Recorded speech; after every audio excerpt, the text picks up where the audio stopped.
All right, y'all, I think we've about hit it. Let's go ahead and get started. Welcome. My name is Mother Caitlin Keith. I'm the Associate Rector at St. Martin's in the Fields Episcopal Church in Columbia, South Carolina. And I am also a board member for EPN, the Episcopal Church Network, where the church gathers. We are so happy to welcome you today, welcome you all here to this workshop on examining and preventing or recovering from clergy burnout. Wherever you are on that spectrum, you are welcome here.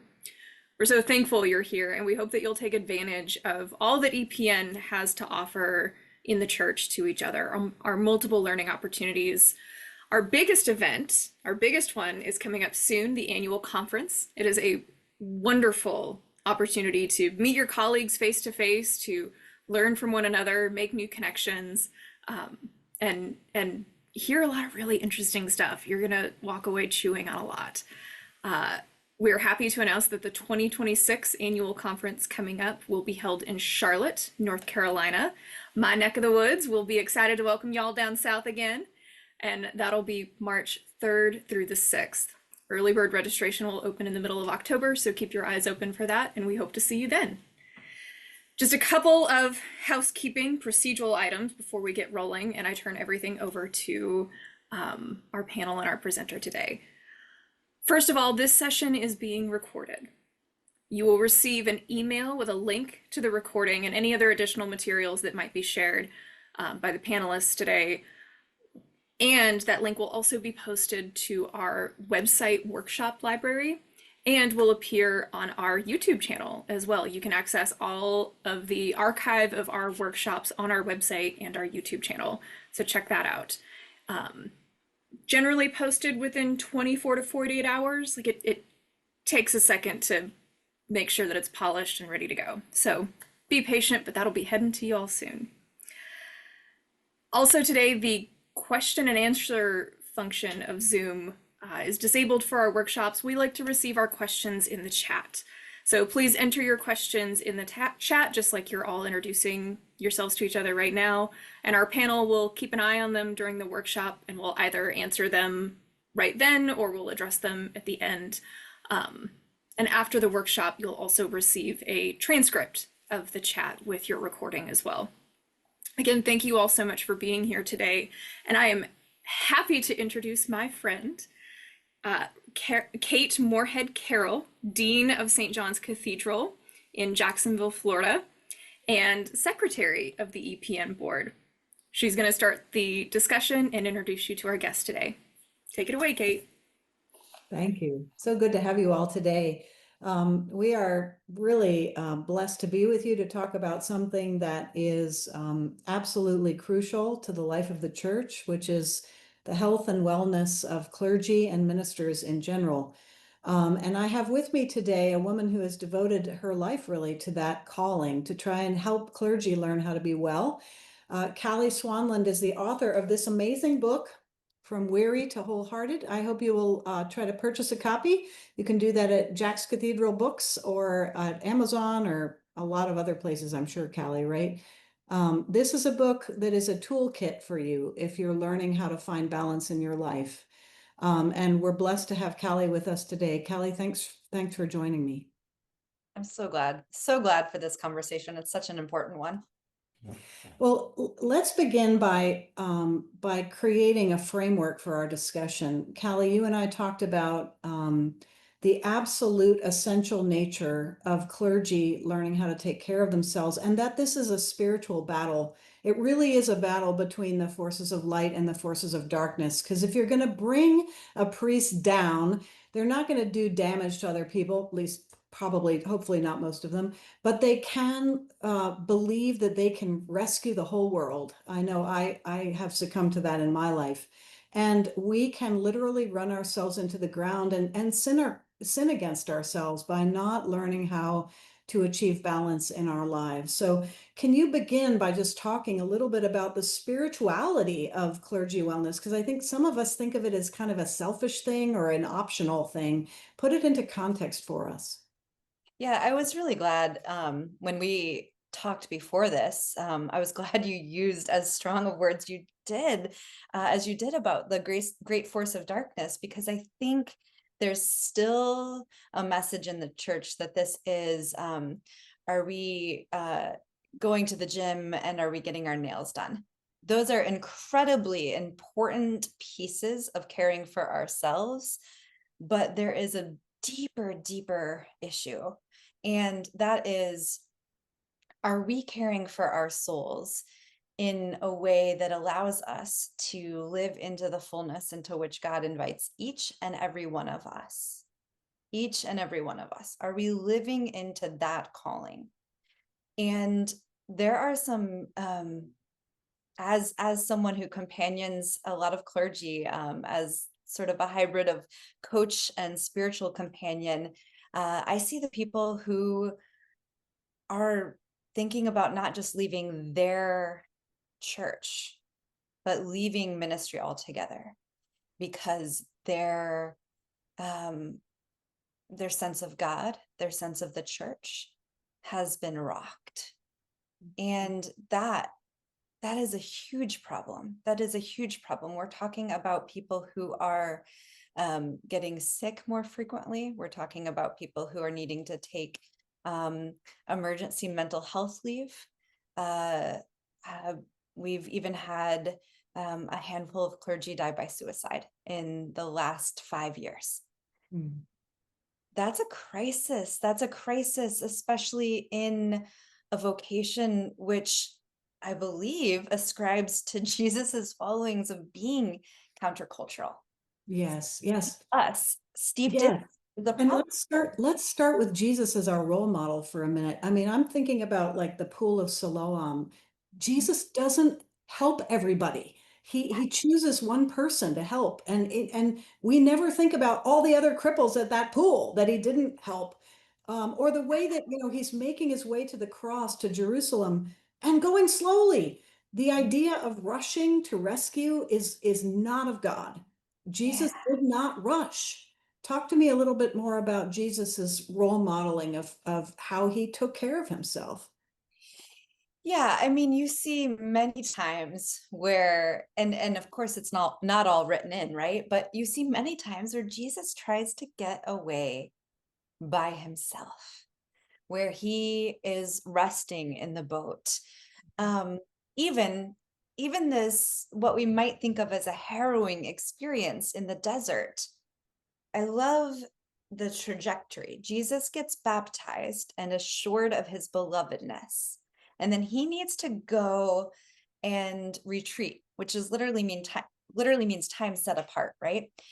He needs to go and really figure things out for himself before all of the voices start coming in. And um, Mary Oliver has a great poem, The Journey, of people like pulling at you saying, mend my life, right? Mhm. Before he has all of these voices coming in with their own expectations of him, he gets really clear. And then I love the third part of that movement that we don't talk about as much, is that the next thing that's written about is Jesus leaves the desert and he goes and finds companions for the journey. Mhm. He does need that time alone. And then in that time alone, he also clarifies that he can't do this as a one-man band. Yes, yes, he needs to do it alone. And we need that. We need people that we trust and love and can talk to walk with us along the way. That's so important. I do agree. We get the cross confused with constant sort of denying ourselves wellness. And that is not what the cross was. The cross was a deliberate call of God that Jesus accepted that was very hard, but the whole of his ministry, he was taking care of himself. He was moving slowly and he was not helping everyone. He was making choices about what is mine and what is not mine, which I think clergy have a hard time doing. So Absolutely. what brought you to want to write this book? Was it encountering your own weariness? Was it encountering the weariness of other clergy? How did you come about to tackle this subject? Yeah. Um, it was a conglomeration of things, highlighted most by the Holy Spirit. And um, I knew for a few years I was supposed to write a book. um, I resisted it, as many of us do, with various tuggings and calls, because I didn't quite yet know which area it was supposed to be on. And so I said, when it becomes abundantly clear, I will write this book. And so at the beginning of 2023, I had a couple of moments right before Epiphany. And Epiphany for me is this season of dreaming, because the Magi do three things in my estimation. They follow their dreams, they share their gifts, and they journey together. And those are things that I strive to do. And in fact, that's what I thought the book was going to be about, was the Magi journey. And as I was writing, as I had a couple of people approach me, both named Heidi, by the way, which I have to pay attention when both are share the same name. Both approached me within a couple of days to ask me about writing a book, and then asking me if I needed a publisher to work with. And I was like, okay, God, you're making it abundantly clear. So I started writing a proposal for a completely different project when my publisher reached out and said, would you be willing to write a resource for weary clergy? And those were the words that I had been using since 2020 to describe what I saw in my sibling clergy. This idea of weary clergy. My friend in the UCC church and I started in Advent of 2020. We started doing Zoom retreats specifically for women clergy who were feeling just overwhelmed and burnt out. And we called it our love letter to fellow clergy. And it was so God ordained and spirit filled to see people coming together and just being vulnerable, because they didn't have spaces to do that, especially when we were all isolated. And so through my work, Short Story left full-time parish ministry in 2018 to pursue this more creative ministry, to which I had felt called for many, many years. And in doing so, a lot of my work has me working one-on-one with individuals. And again, people are coming to me, maybe self-selecting and saying, I really would like some guidance in this season. But to see people burning out before, I even worked with some seminarians who said, I'm in burnout. And I said, oh, honey. Yeah. Oh, no. I'm so glad that you've turned to this. So we live in a crazy, unhealthy society that is constantly barraging us, and we have to learn to create boundaries. Tell us you give us a lot of wonderful practical tools for boundary setting. Give us just a few glimpses of your resources for resilience that you put in this book. Well, the first one goes back to when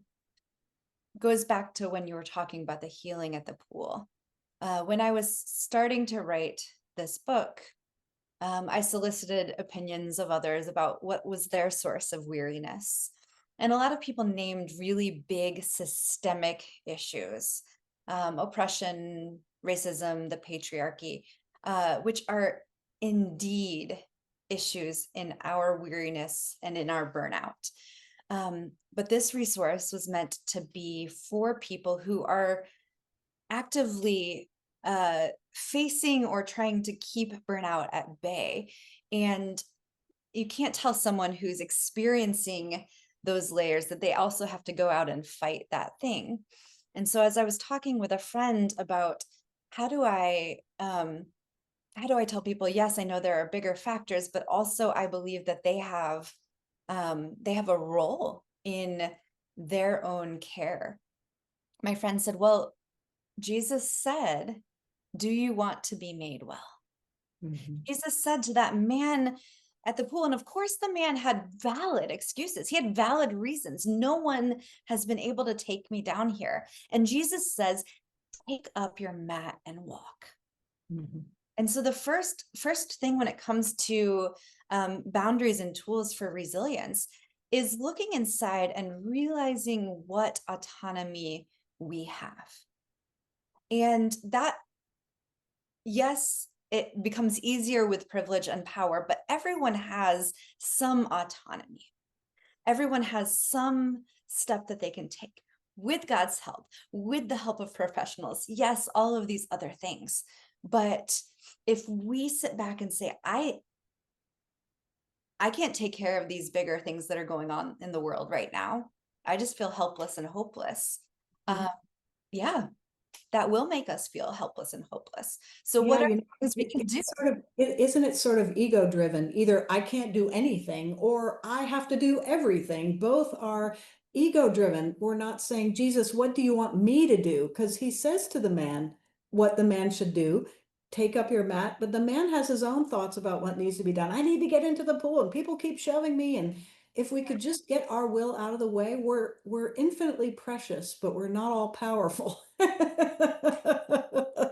quote that, we're infinitely precious, but not all powerful. Absolutely, absolutely. And the word boundaries that you used, I think a lot of people come into ministry. A lot of us have had or witnessed trauma in our lives. A lot of clergy have codependent tendencies.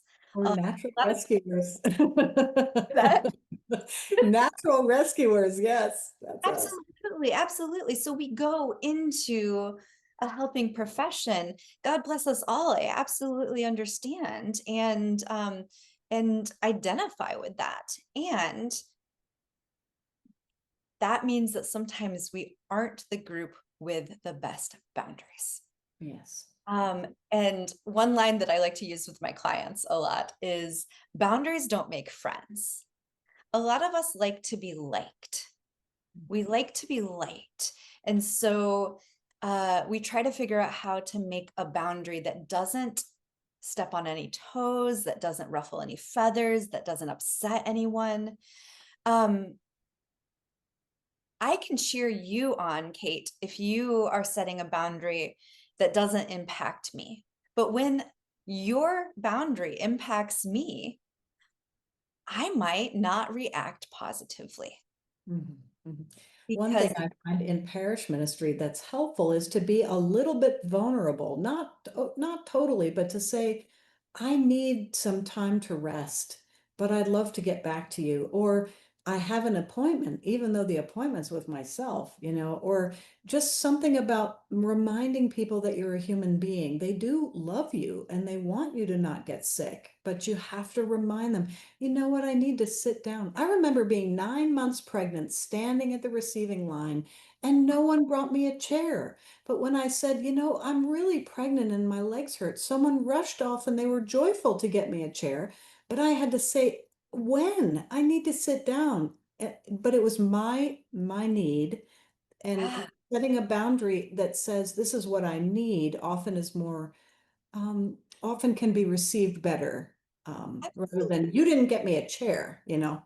Absolutely, absolutely. And I'd love to hear in the comments too why it is we don't ask for what we need. But I think there's an assumption that um, clergy need to be this like, uh, we're this blank slate. We're not bringing any asks to other people. We are ready to absorb what they are asking of us. And that model just doesn't work. It doesn't work.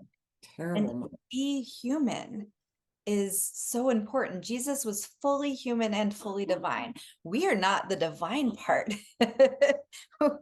We are fully human. And even Jesus, who also was fully divine, needed things as well.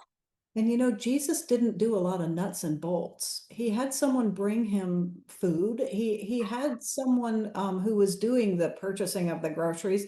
And I think it's okay to say to someone, would you mind getting me a glass of water right now? Or I've got to go home and take a nap, and let people realize that you are, in fact, a person who needs some rest. Absolutely.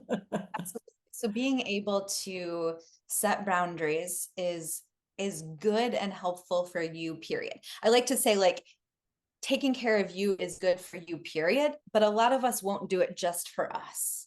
So if that sentence is not enough and we need another motivation, then we say, because it allows you to be your best self for other people, because it allows you to have energy for your ministry, because it allows these other things. I'd like to be able to move people to just being able to say, taking care of me is good for me, and not have those external motivations. But I know how we work. I know how I work. And so if you can't get there just for you right now, how do you get there knowing that no one needs a dried up and burned out pastor? Mm, mm. That There's is a not. there's a brilliant question that just came in. Are there broad gender differences in the likelihood of admitting human needs? Wow, that's a big topic. I think across the board, priests stink at this, no matter what their gender, but I wonder what you think, Callie.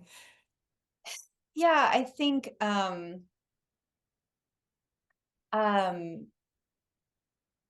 work with people of all genders, but I work with a number of women who have also faced this idea that they have to prove something because of their gender, and so they're sometimes less likely to show that they are human also, because they've fought so many battles to be respected and seen as a full clergy person. And then, yeah, on the other side, a lot of men have been socialized to not have emotional needs, right? Not Maybe know they what they might need, be, right? yeah, they might be more open about physical needs. I don't know, but the Yeah. emotional needs is not a thing that they're conditioned to share. And so, yeah, I think there are differences. And I think, like you said, Both need them. Yeah. Well, inclusivity. the calendar, you talked about when we were talking together about looking over your calendar for the week and praying over it. Your calendar is a holy document that shares with you what your days may be like. Of course, there are crises, but we think about our giving as a spiritual discipline, but our time is also a spiritual discipline. Talk about how you look at your calendar, Callie. Yeah, so I started this years ago when I was in full-time parish ministry. Um, uh, Fridays were my day off. So Mondays I was in the office, and I had what I called slow start Mondays. I didn't schedule any meetings before noon on Mondays because I wanted to get in the office and have some ritual. I would light a candle, and uh, I had a space that looked out a window rather than looking at the stacks of to-dos. And I would take out a physical planner. I'm someone who keeps my calendar on my phone, but I still do this on Sundays or Mondays. I take out a paper calendar, or in my case now, it's a PDF calendar that I handwrite on. And I put it next to my phone and I write out the week so that I can visualize really what's coming up. And it also helps me see what is missing. So I won't show you my whole calendar, but you can see that I have different colors here, right? I have 4 different colors on my calendar. And for me, they are writing, home, work, body, and soul. And if I am looking at work is blue, if I'm looking at a calendar that is full of blue and doesn't have much for body and soul nourishment, something's got to shift. If I notice pockets that are open, I actually try to put something in there, not adding more to-dos, but if I don't add something in there, then that time will get sucked up by something else. But if I write, well, you said the appointments with yourself, when I was in the Diocese of Spokane doing their clergy retreat this year, someone told me about writing something in your calendar, because then you can say, oh, I can't do that right now. I've got something in my calendar. Literally writing the word something. I've got something at that time. But what this practice allows me to do is it helps me pray for through my week. It helps me add in practices of nourishment when I notice that there are none, or tomorrow is a day that is just, it's full. So Thursday, what does Thursday look like? How can I make sure I'm taking some more time for myself on Thursday? The phrase I've been using lately is, I would like to meet my week rather than my week happening to me. Let me stop there for a minute, because that's so important. We do this with social media, we do this with time, we do it with money. We let it take control of us. We let this take control of us. We don't have to do that. We can wrestle it. It does belong to us. It is our servant, not the other way around. And it's very hard, though. I know I have a very full, busy life, but I have written in every day quiet time in my office, and it is not to be scheduled upon. We have a question here about burnout stemming from process organizational issues. It has to start at the top, that you have a very firm framework for your calendar where you are available for appointments, but also time where you are not. This is my time where I'm going to do yoga, or this is my, and that time is considered sacrosanct by whoever is helping you with your calendar, or by yourself, no matter what sized parish you're in. But we must create these pretty forceful boundaries around our time. Otherwise, again, the forces of darkness will drag us right down into the pit. Yeah. Absolutely, absolutely. There's two questions that I'd love to respond to in that vein, and that one from Leah. What do I do when I ask for what I need and then I don't receive it? Asking for what we need is vulnerable, and when we've been vulnerable and it hasn't gone well, it makes us sort of retreat further and say, nope, not going to do that again. I was courageous and I got burned. But that doesn't mean you don't still need those things. And so there are many, many things that I would love to dig into personally with this particular comment and figure out, is it a lack of a supportive vestry or a supervisor, or what are the issues? But some of this is my book says it's for clergy burnout. That was because my publisher said that's really important to say clergy burnout, but I said it's really for all people in ministry, and even in therapists and nurses and things like that. It would be really good if we were teaching these same things in our congregations.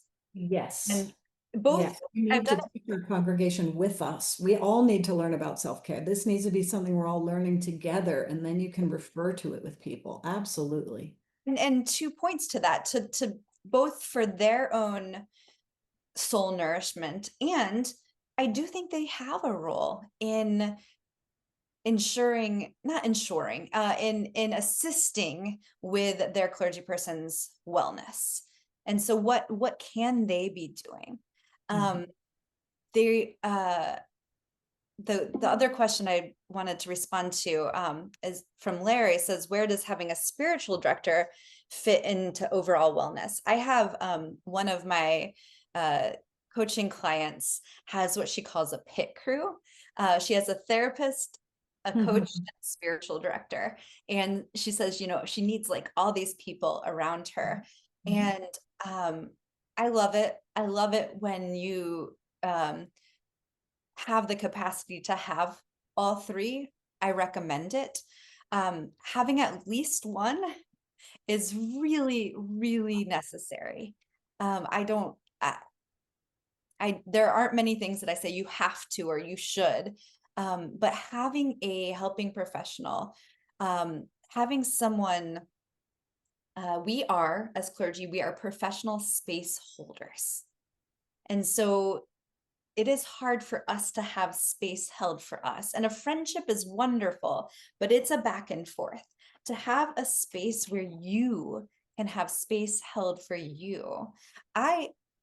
I think my therapist and spiritual director are spectacular people, and I do care about them. But my session time is not to ask them how they're doing and to really get into that. They have other spaces for that. They have other spaces for that. That's really important.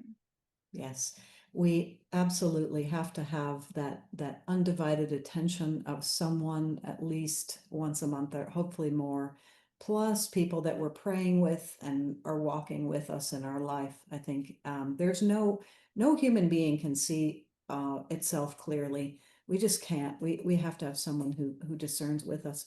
So, Callie, tell us a bit about this bondage to technology. One of the great illnesses in our culture is how we have, we're in a technological adolescence, and technology has sort of, it's like a bucking bronco. It's changing all the time, and we're catching up with it, and we're constantly overwhelmed, and people are texting us all the time, and we're trying to respond to emails, and we feel constantly inadequate because we can't even ingest all the information coming at us. What are some of the tools that you have to liberate us from what I would call the bondage or slavery to technology? There is a bondage to technology. And I think sometimes I hear from older parishioners, well, the priest I had growing up didn't need as much time off or wasn't so busy. And I think, oh, wow, so much has changed Yes. in the last 50 to 75 years since the point they are referring to. It's often that golden era of the 1950s, right? But there wasn't a constant news cycle then. There was email to pile up then.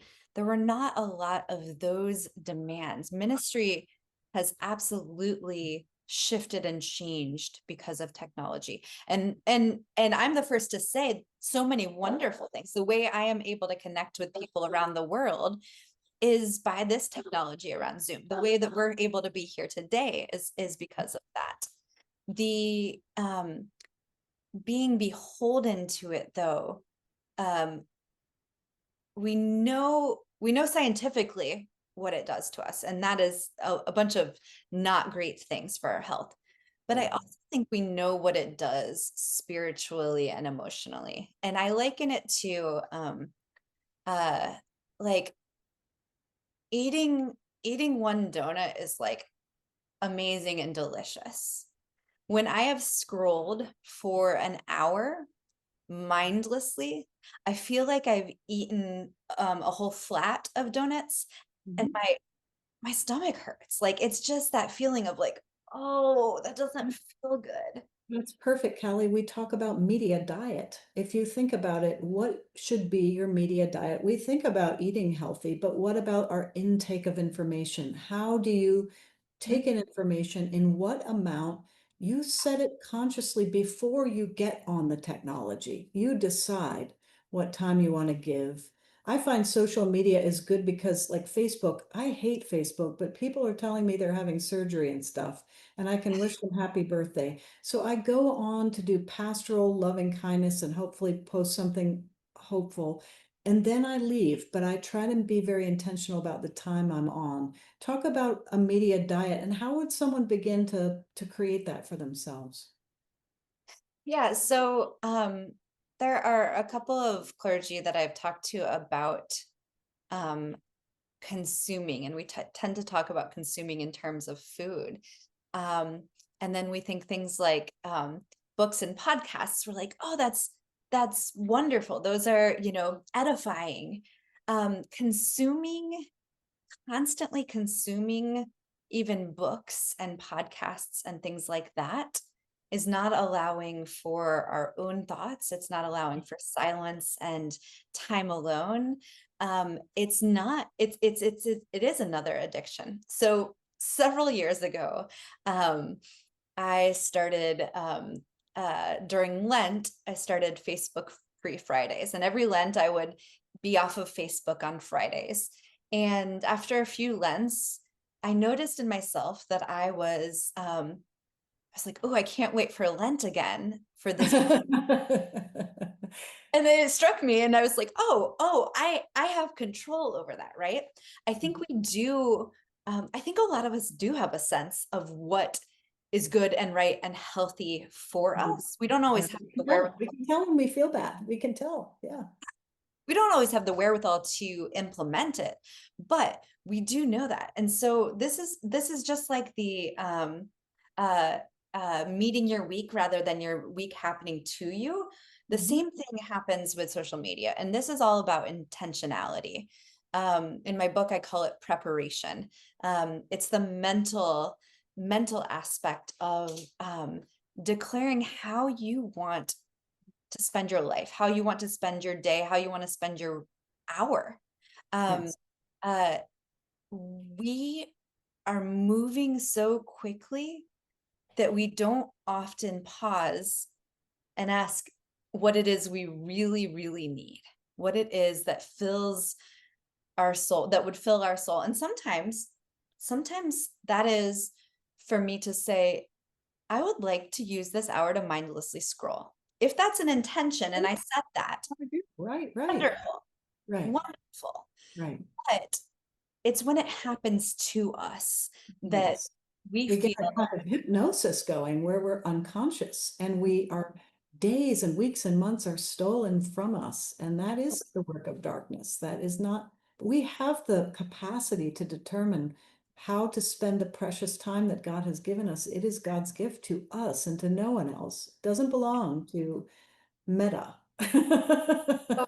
So yeah, and right before this call too, we were talking about it because I'm in this beautiful sunroom that my spouse and I built in 2021, looking for a COVID project. And um it has windows all around. It has a record player. Sometimes I take meetings out here, but uh it's not a space where we allow clutter to accumulate or anything.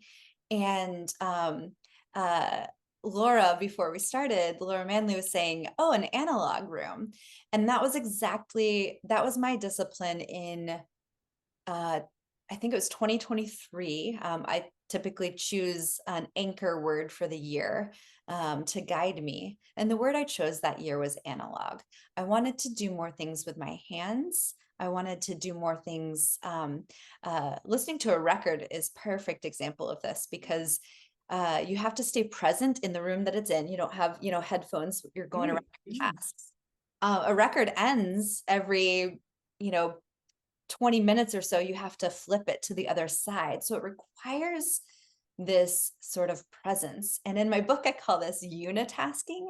And at retreats, I have to ask people to come up with examples of unitasking. And I'd love to hear in the comments if you have an example of unitasking. Unitasking is the opposite of multitasking. So multitasking, for some reason, has become something that we uphold as a really good so awesome, right? And we don't do anything well. We just do a million things half baked, right? Exactly. So unitasking is something that requires our whole being. So for me, paddleboarding is one of those, because if you're out on the water, you can't be doing much else. If you're trying to balance on a paddleboard, you've got the paddle, Yeah. and you. And unitasking for some people is gardening or weeding. Preparing vegetables is a perfect one. Because again, when you have a knife in hand, there's not much else that you can be doing at that time. Unitasking or analog is so needed, and everyone's got a different method for it. I am off social media on Fridays. I'm increasingly off of Facebook. It's off of my phone, which helps me be off of it. The things that just weren't serving me, I paid attention to. Can I stop you there? That's a brilliant thought that you could take things off of here, put them on your laptop, but they don't have to be constantly getting your attention here. You don't have to throw them away, but you're putting them at a lower priority. That's brilliant. And I try to help people make the bridge because I'm someone who always has my phone with me. So for me to say, oh, just leave your phone somewhere else. I have kids. I have a preteen and a teenager, so I always have my phone on me. But if you're going to pick up your phone anyway, download an app that is life-giving.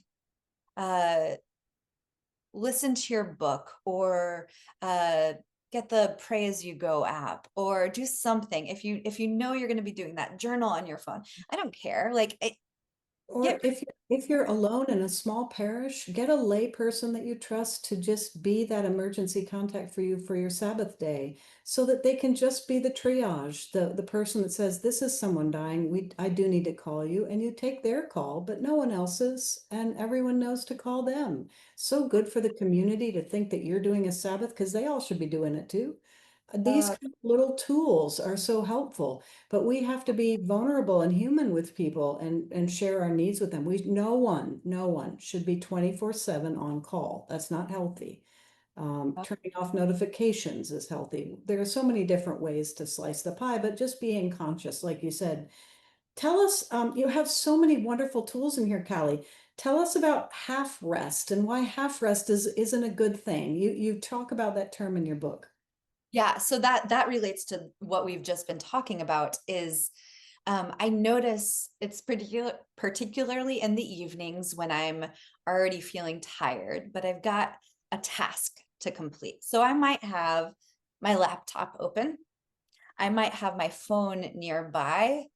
Um, my family might be watching something in the background. I don't know. But what I find is that I get to the end of the evening and I have neither rested nor have I been productive. If I wanted to do a task, then, and if I really feel like I really need to do that task, I would really suggest everyone check that tendency to say, oh, I really need to get this done tonight. Do you really, is this gonna change how someone perceives the gospel? Maybe then we need to do it. But, like, is this really life or death? But if you do need to get something done, then go and focus on that and wrap it up and get done. When you engage in half rest, which I don't think I'm the only one, I've talked to many people who feel this. And I do it too. Yeah, it is. You feel so disappointed at the end because you neither got the thing done, Nor did you rest. You just and wasted time. so it's so much better to just say, you know what, I'm gonna leave my laptop at home while I'm on vacation. You know Right. what, I'm gonna leave that Bible study resource in the other room right now. You know what, I'm gonna put my phone on do not disturb. What? Mhm. And really again, it comes back to intentionality, and really intentionally engage in rest. Rest is holy. Talk about the toddler day. I love that idea. Yeah, so toddler day, this is where I think we judge ourselves a lot, and we judge our needs. So sometimes we don't ask for what we need, because we stop it before we even get to the level of asking for it, because we say, oh, that's ridiculous, or I shouldn't have so many needs, or whatever. A toddler doesn't think about those things. If a toddler needs to nap, a toddler falls asleep, doesn't matter where. If a toddler needs a snack, a toddler will ask for a snack.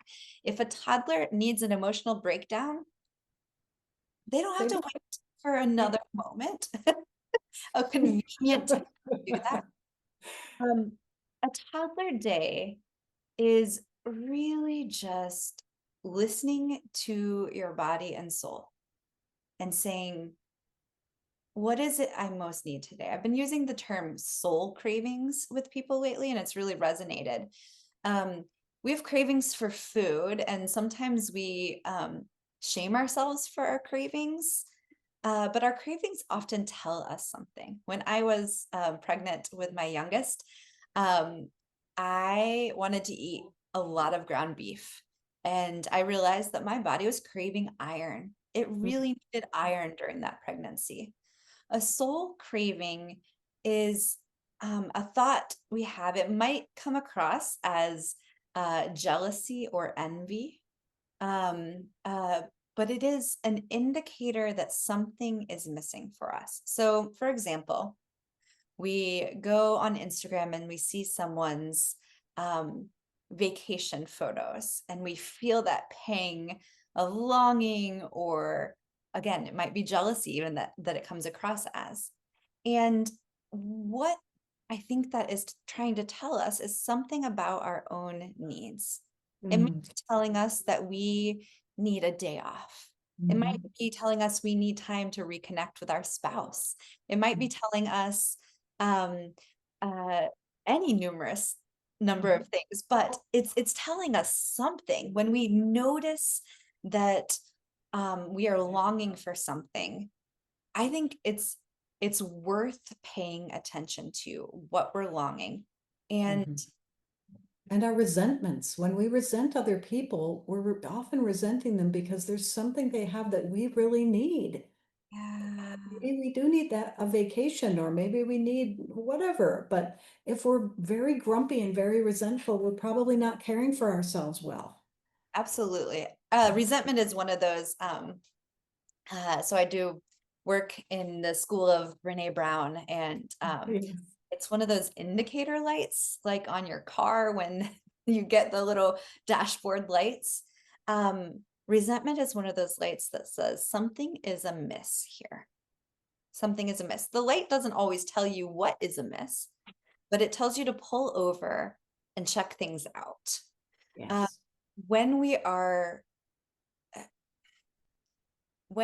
facing burnout, we don't always realize it. I was thinking about this earlier, that some people have a spectacular breakdown. Like you really know it's happening. It's like sort You of go sleep with a secretary or whatever, right? like, wow, I Something really need terrible. something to change and shift. And so my whole life imploded. I think for a lot of us, burnout is more akin to leaving a pot of water on the burner, and over time it slowly evaporates until there's nothing left and it's burning. But we don't always notice that because it's happening incrementally. And that, I think that's really dangerous. A lot of people, like when they know that I've been doing work on burnout, they're sort of like, avoid eye contact with me. I'm like, it's not catching, it's not contagious. But Not to it is condemn. real.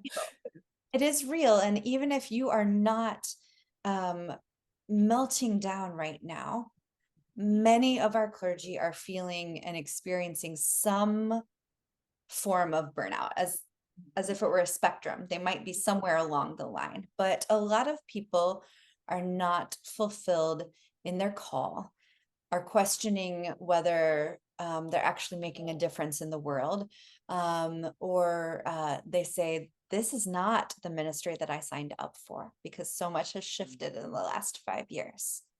And those are important.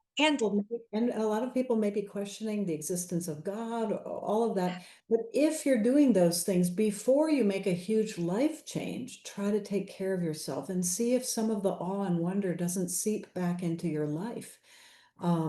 We had a wonderful question up here, Callie, about how do you re-enter parish work after burnout? So how do you come back after you've finally learned to care for yourself? Yeah. So Esther Perel is a relationship expert who talks about betrayal and other things in marriage that have that cause a relationship shift. And I've heard her say that most of us have 2 or 3 significant romantic relationships in our adult life. And then she says, sometimes to the same person. And what she means by that is that there are some people who get to a point in their marriage, whether there was something terrible or not, they get to a point in their marriage where that marriage has ended and they need to reconstruct. They either need to go different ways, or sometimes within that marriage, sometimes people will reconstruct. Yeah. And I think of that I think of that in ministry as well. If we have gotten to the point of burnout, something needs to shift and change. And it's not just on our part, because there is a relationship there. And it is possible. It's not possible in all parishes. It really depends on the makeup and if people are willing to put in the work. But I think healthily returning after burnout comes back to what you said, Kate, about how can you articulate your needs to your members? Will they be respectful of those needs? Will they, as someone said up in the comments earlier, will the lay leadership step up? Because we really need active lay leadership. It's good for not just us, but for the entire body. And I think some honesty and truth telling about no one gets your private details, of course, but Absolutely. it can really normalize things to say, yeah, I took a mental health leave. Absolutely. But also, I think it's helpful for the parish for us to not, we want to be vulnerable, but not needy. So if you come to your parish with the problem and the solution, you need to figure out what you need and give them a solution. Don't just say, I'm miserable, I'm unhappy, I'm overworked. Say, I need to take a Sabbath day, or I need to take a sabbatical, or I need to go on this silent retreat, or whatever. Put your solution together. Offer that to them, because to come at them with all of your problems is not role modeling healthy living either. We need to care for ourselves, but we're the only ones who can do that. We need to ask others to join with us in that, but we don't want to look to them to fulfill all of our needs either. So there's a balance there. Can you elaborate more on that too, Callie? Yeah, I think that comes back to the pit crew and having other support systems in your life. Your parish is not your support system, Yes. at least not your primary one. And so being able to cultivate that in other areas, I really do think there's a role that the bishop's office needs to take. And I've seen a lot of diocesan offices taking this. It makes me really glad that they are being proactive in helping support their clergy monetarily, or stepping in and saying, oh, I'm giving leave to this person. It's not up to the vestry. This person is getting much needed time off. Being able to come in and do that work from because we are a hierarchical church, being able to have some of those supports in place is good too. And I think I lost the thread, but I think training and holding your lay people accountable, but also yourself accountable, verbalizing your needs and following through with them. And if you say you're going to take a day off, you better take the day off. That kind of stuff. I had a friend who started at a parish and said, I don't know if I'm going to take Mondays off here or Fridays off here, so I'm going to work both for a few months and sort of see what I need. And I said, oh no, like once they know that you're available. Be clear. Yes. We have a great question here. Please say something about clergy supporting other clergy. I have so much to say about that, but I think of one of the biggest things that I hear going from diocese to diocese, and this isn't just in our denomination, I work with people in other denominations as well, is some people don't like going to their local clergy gatherings because they find them to be places of complaining or comparison. Mhm. And sometimes the comparison is not like, ooh, I grew in attendance this much. Sometimes the comparison is in the negatives. Like, I haven't had a day off in 14 weeks, right? This badge of, right? What kind of comparison is that? So there is definitely a need for clergy can be some of the people who most understand what we're Yeah, going. to support each other.